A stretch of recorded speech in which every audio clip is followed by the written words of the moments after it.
I've made a habit of hearing people I disagree with. I want to know what people are saying and where they're coming from.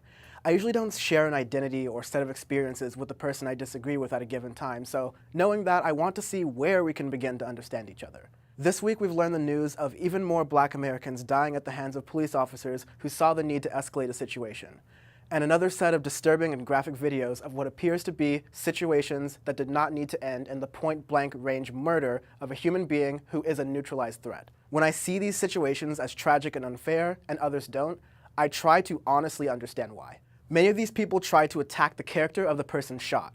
So they had drugs in their system. Does that mean drug use should be punishable by execution? No.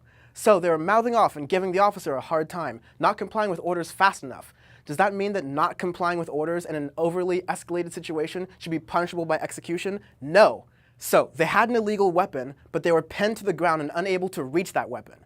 Does that mean that being in possession of an illegal weapon should be punishable by execution? No. And if you believe there should be some punishment for these actions, police officers are not judges and police officers are not juries, but they're conducting a troubling number of executions.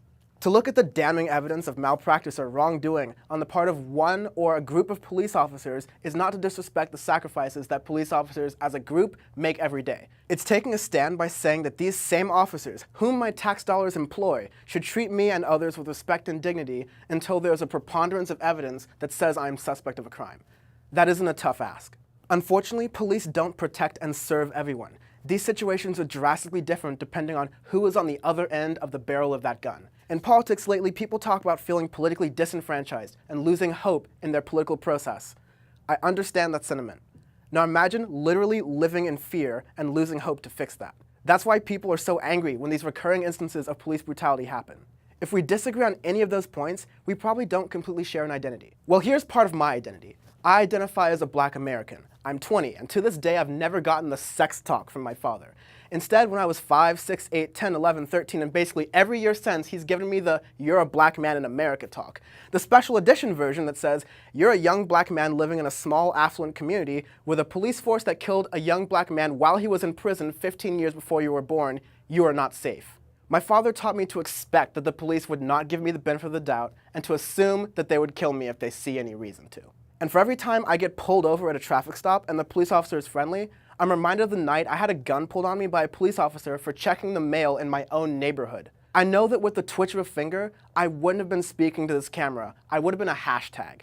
That's my background, that I'm around 21 times more likely to be shot by a police officer than my white friends, that my skin color drastically reduces the benefit of the doubt that I'm accorded, and that I can lose my life over that.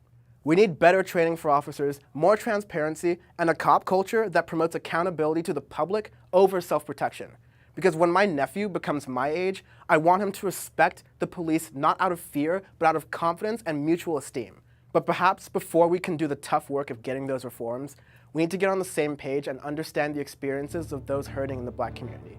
That isn't asking for much.